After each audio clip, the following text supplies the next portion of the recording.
Hi everyone, this is Janine from Quequinox Art, and today we're going to be making an armature for a horse sculpture.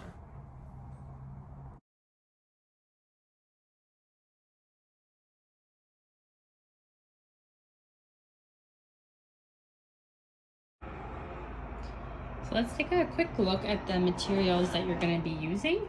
So first of all, you need wires. I have 14 gauge, 16 gauge, and a bunch of thinner wire. I work in classic scale. If you're working larger or smaller, you might want to go bigger or smaller on your wires as well. I have various wire cutters and pliers. I have my reference photo, and this is a printout of a photo that I've printed to the exact scale that I want to make the sculpture into. I have foil, I have a ruler, and I have a pen as well.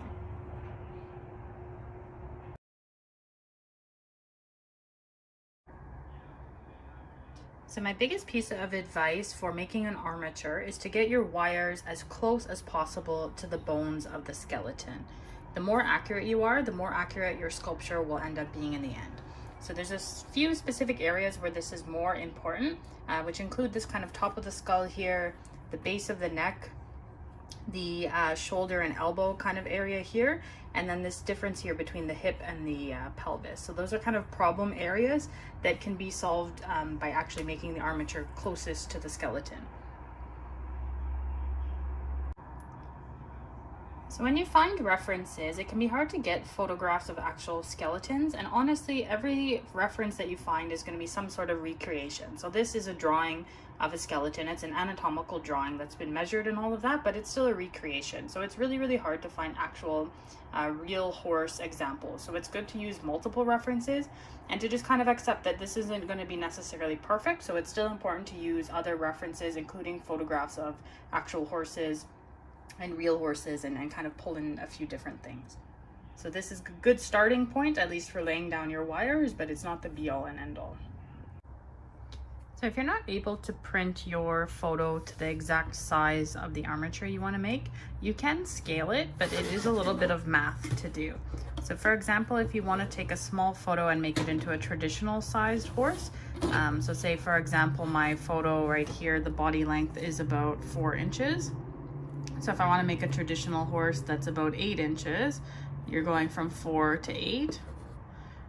And you can do that by figuring out what your multiplier is. So try to figure out what 4 times what equals 8. So in this case, it's easy, it's 2. So then every other measurement you would take, you would be multiplying it by 2 to get to the right size. So you would measure the neck length, the leg length, and all of that, and multiply it by 2. It's a lot easier to just print the photo out to the exact size you want, but that's an option if you don't have a printer, or if your printer doesn't print big enough for what you want. Another good thing to remember is that sculpture is about art, but it's also about anatomy and biomechanics. So the more you study the anatomy and biomechanics, the more accurate your sculpture will be. But at the same time, art is still a skill that requires actual practice and getting your hands dirty to actually hone the skill. So as much as it's good to study the anatomy and to really learn that anatomy, you still want to also be practicing getting your hands dirty and just kind of accepting it might not be perfect, especially when you're starting out, but it's still good to start putting in those practice hours. Just go for it and don't worry if it's not exactly perfect like this, but try to do it as accurately as you can. And we're going to show you how to do that in this video today.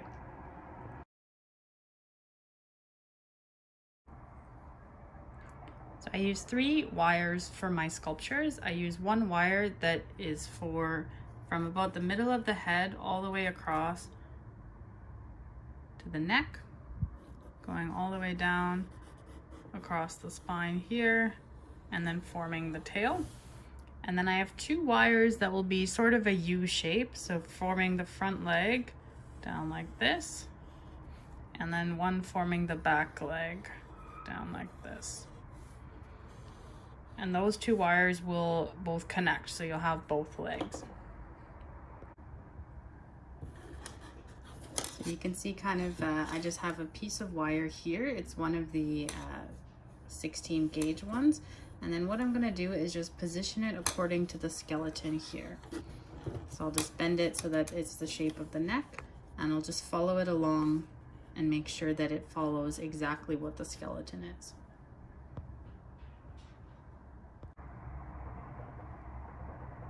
So you can see here I've taken a wire and I've kind of posed it so it's right against where the skeleton is.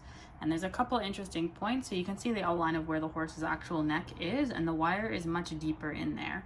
And then I've added a bit extra for the tail. And then the final thing I'm going to do is I'm going to grab a Sharpie and I'm going to mark the back of the skull. I'm going to mark where this wire has to connect, so the shoulder leg wire. And then I'm also going to mark here on the horse's pelvis at the top there, so where that's going to be. So once you have your wire there and then you have your markings all together, you can start on your next piece of wire for either the legs or the back legs, whichever ones you want to do first. So in this video, I've explained how to make the armature according to the skeleton exactly.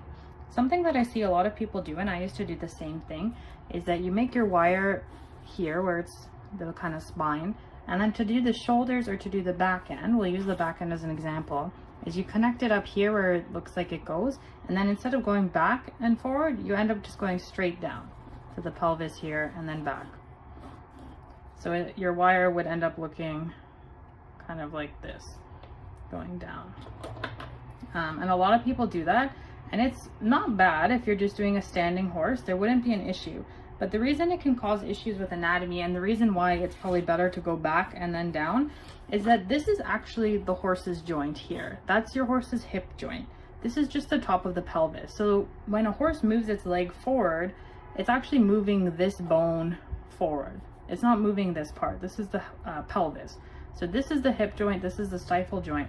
So when a horse's leg is moving forward, if you wanted to change this position and make the horse trotting, what would end up happening is you would pull the wire forward, and now you've moved the whole pelvis forward, and this part is going to be much more farther forward than it should be. So if you do what I have talked about here, of going backwards first,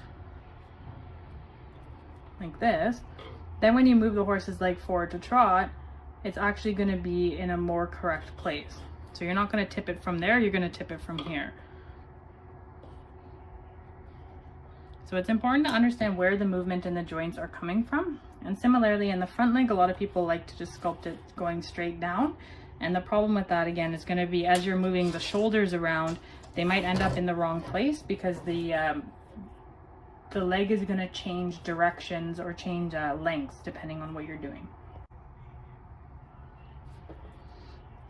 So here you can see the wire that I've been creating for the main part of the body. And then I've put a little bit of tape where the shoulder connection will be, and then where the top of the pelvis connection will be there. So then what you're gonna do is you're gonna get your other wire, probably 14 gauge. This one's a bit thinner just to show you. And then you're going to articulate it like the way the bones look. So for the shoulder, you want it to have that kind of Z shape there. It's a little bit hard because you're going to make the wire into essentially a U shape. So you're going to need to get your ruler, measure the shoulder, make it that length, measure the elbow, make it that length. So usually I like to start with a extra long kind of U shape just to get myself started, and then I'll end up trimming it kind of as I go. So what I'm going to end up with is kind of a tilted shape.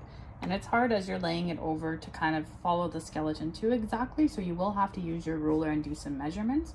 Something that's important to keep in mind is what's shown in this kind of diagram here. So if you look at this, the area between the horse's pelvis there is a lot bigger than the area between the shoulders. And you'll see this when you look at a horse's saddle, is that the whole shoulder area of the horse is kind of like an inverted triangle. So it gets quite narrow at the top by the withers. So you want to make sure when you do your armature that you kind of account for that triangle. Otherwise your horse's shoulders are going to be shaped like a box versus this kind of nice sloped pattern that you have there. So the wire I've made for the shoulders looks like this, and as you can see I have a bit of a triangle going at the top, and then it fits almost perfectly kind of against the skeleton. I've left the leg wires a little bit long just because it's a bit easier to cut them rather than trying to add wire. For the pelvis, the top of it, like I said, is a bit more of a square shape. It has a little bit of a roundness to it. And then you can see how it kind of fits there. So now you have all your pieces. It's easier to trim wire than to add, so usually I leave a little bit extra.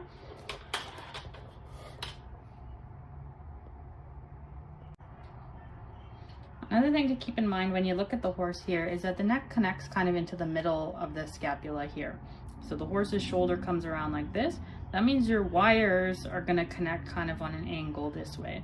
So there's a few ways you can work around that. You can either have the wire come up through the middle and then you can attach it that way, just attaching it kind of lower down. Or you can actually, when you measure your armature, start from this point. So instead of starting way up here, start here, so that then your wires will be the right size. So it's kind of up to you. I like to leave it a bit longer just because it helps me with my measurements, and then I'll end up connecting it kind of in the middle there.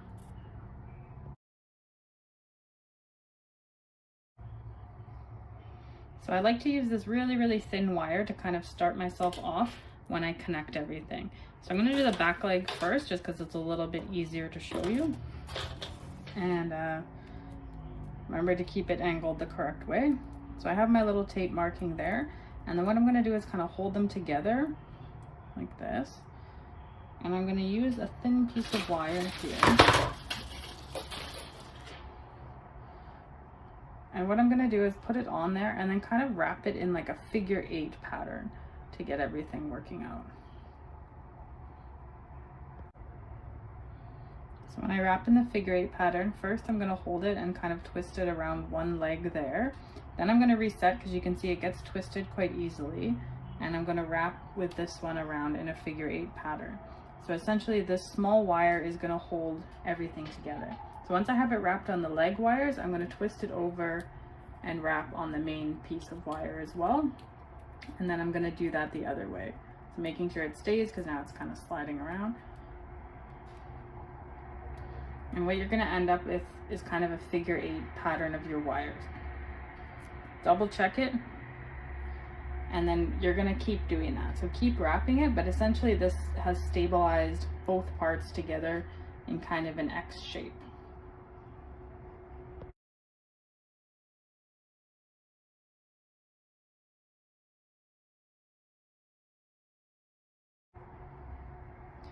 Once you have this nice figure 8 shape, then what you can do is keep wrapping in that same kind of a pattern. So wrap a little bit on the main part, like around the tail, and then turn back and wrap again up by the leg.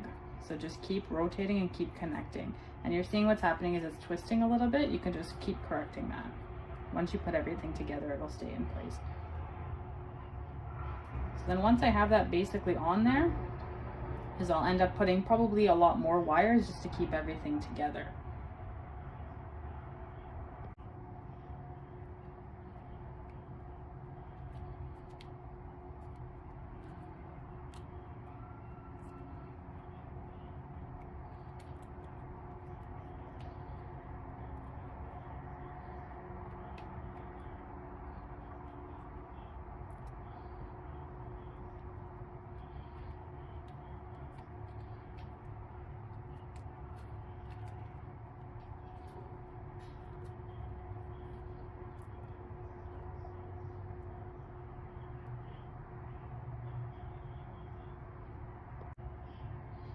For the front leg, I'm going to do the exact same thing. So I'm going to put the leg wire over top, and I'm going to line it up with where the tape is there for my marking. And things, if they become a little bit skew right now, it's not such a big deal. Any like rotation and stuff can be fixed. It's just right now the main focus is attaching your wires together. So I'm doing the same thing where I'm pinching it, and then I'll start off doing a quick figure 8 shape.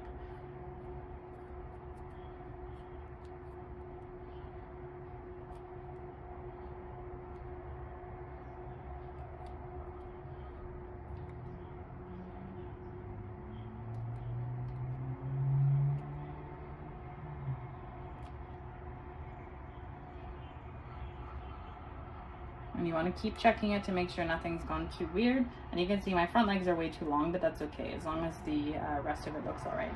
Once the wires are attached, then you can kind of readjust, recheck your measurements, because sometimes things get a bit wonky as you're trying to attach everything together. And I mean, this is part of sculpting. You're going to keep rechecking your measurements 100 times throughout the whole thing.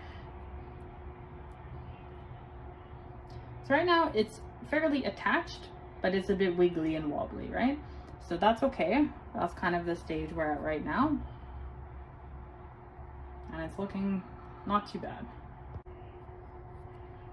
I'm I'm going to add another wire kind of throughout for a bit of extra stability. And again, your main point of how you're wrapping your wires is to do a crisscross so that you're stabilizing everything instead of just adding bulk for no reason.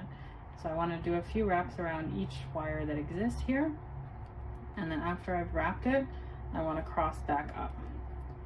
So wrap again on the main part and then turn back to the extra wire that you're adding here. And I don't like to add twisted wires onto the main part of the legs, because I find when you sculpt, then it gets in the way. And you have pliers, so you can actually take away all these little sharp ends. Some people wear gloves when they do this, just because the little sharp pokey wire bits can kind of scratch you up over time, so just be careful. And wear gardening gloves, honestly, if it's a problem, because you will get little tiny scratches all over your hands. So then here I'm going to do the same thing. And I've gone to a little bit of a stronger wire for this one. It's a bit harder to wrap, but it's giving me a bit more stability.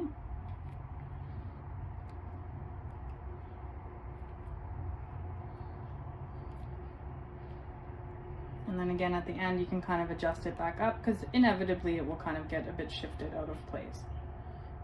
So at this point it's pretty strong, it's pretty stable, I'm okay with it. So I'm going to go back, double check all my measurements, and make sure everything is still in place of where it's supposed to be.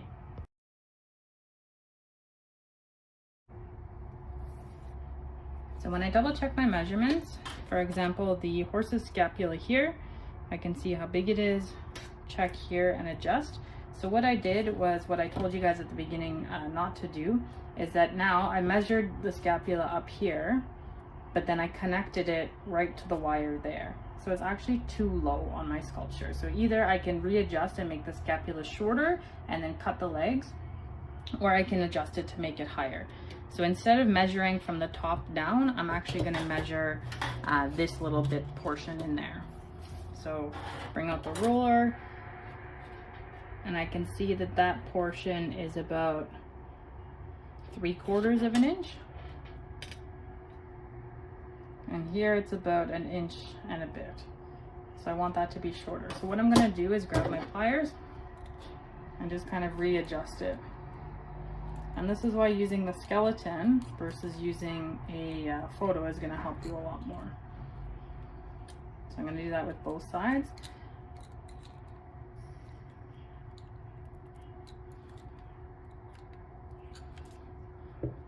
Double check my measurements to make sure it is actually about a good 3/4 of an inch. And then you got to recheck your elbow measurement there as well.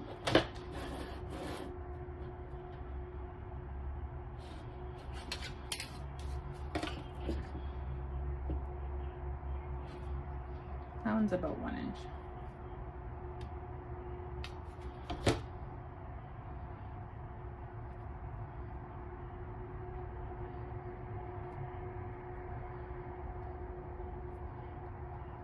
And then what will happen on your final sculpture is that your withers will be much higher up, and that's totally fine.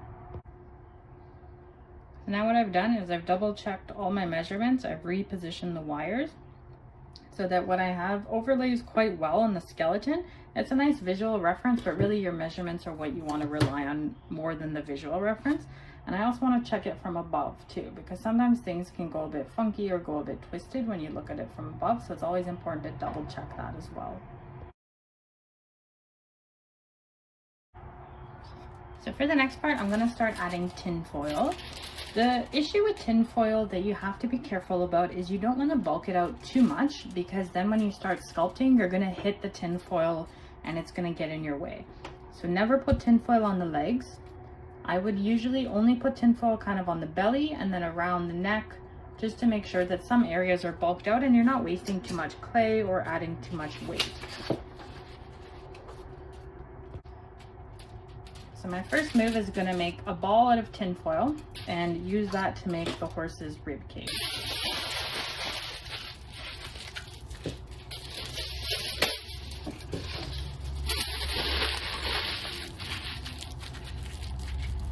You kind of squish it together. I like to squish it into a bit more of like a half semicircle oval kind of shape, and then that'll be kind of the rib cage area. I like to pack it a little bit more loosely rather than more compact, because then it's easier later if I need to reduce it, I could just squish it. Then next, after I have my ball of tinfoil for the rib cage, I like to do strips. Try to avoid the glossy side, use the more matte side. And using these strips, what I'll do is kind of wrap around, similar to that figure 8 we talked about before.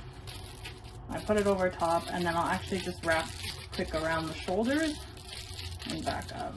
And that'll keep the ball of tinfoil kind of in place, and it adds a little bit of bulk around the shoulders as well.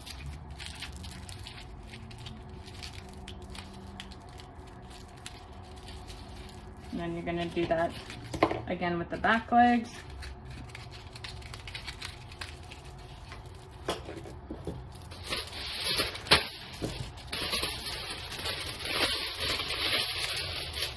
I like using strips because then they stay on a bit better. If you have a bunch of different like balls or shapes of tinfoil, it might be harder to get them to stay in place and they'll fall out.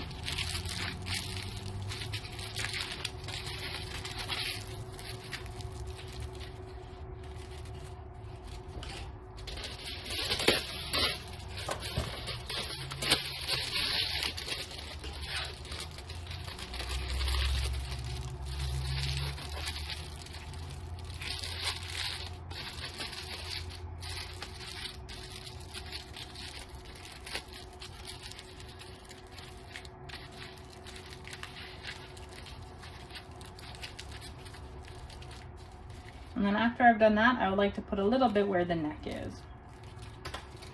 Just a little bit.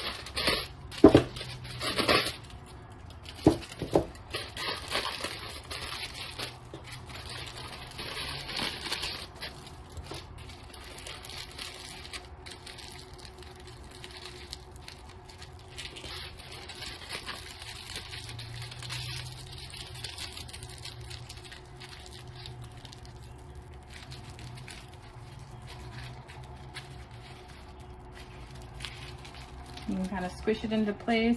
If it's a bit more compact and you want to squish it down more, you can get pliers and just kind of hit it to make it go where you want. So there you have it.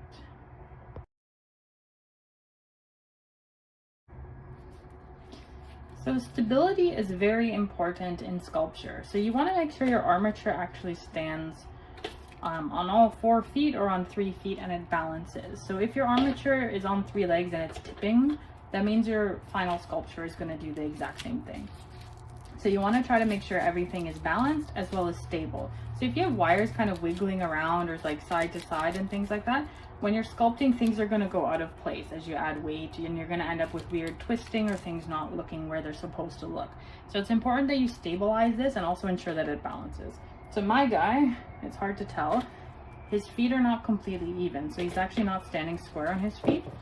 So you can adjust that either by double checking your measurements and cropping off some of the toes, but sometimes like this leg is a bit far forward, so it might just be a bit of bending to that foot. And now he's all right. Whoops. There's a few ways to fully add stability to your sculpture. At this stage, you could use more wire and wrap around on top of the tin foil to build in a little bit more stability and to prevent this kind of like wiggling side to side. You can also use your handy epoxy sculpt. I like to just put a thin layer, especially across kind of the pelvis and shoulders, and then that just stabilizes everything. What you're also going to get is this kind of like tin foil that kind of rises up in areas that can be very annoying when you're sculpting. So it's nice to have kind of a solid surface with the epoxy. You can also use masking tape or painter's tape, or you can use super glue and baking soda. There's all different things you can put onto there.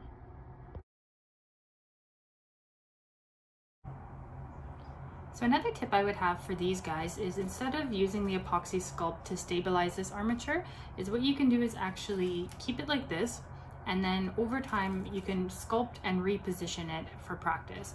So you can use a type of clay that doesn't dry, so something like Super Sculpey or Monster Clay. Practice sculpting on an armature in just a standing position like this, and then what you can do is take photos of it, take the clay off, reposition it. So practice even just with the head, say in a downward position, practice sculpting like that, put the head back up, make it into a trotting position, however you want to do it, just for practice, because when you're starting out, you know, materials are expensive and it can be a lot to keep making a new sculpture, baking it, keeping it, or if you use epoxy sculpt even, every single time you'll have to make a new armature. And chances are when you're first starting out, the stuff you're creating at the beginning is not necessarily something you would want to keep or waste, you know, hundreds of dollars of materials on. Something else I would really like to emphasize to everyone is with sculpting, honestly, just go for it. Practice, enjoy it. It doesn't have to be perfect, and probably it's not going to be perfect. I've been doing this more than 10 years now, and the sculptures I do still have anatomy flaws. They're not perfect. They're not perfectly proportioned or sparkling or anything like that. I enjoy it, I like doing it, and I find it fun and relaxing. So that's the main part of sculpting and trying a new art. So take the pressure off. Don't feel the need to make the next Breyer model or the next, you know, resin edition that sells out 100 copies. Just enjoy making it. And like I said, you don't have to keep what you make. You don't have to cast what you make in resin. You don't even have to show anyone it. You can just do it for fun, and honestly, find what you like, make what you like, and just go for it, because when you start out, it's not going to be perfect, but it's enjoying the process and learning a new craft that's really what you want to be doing.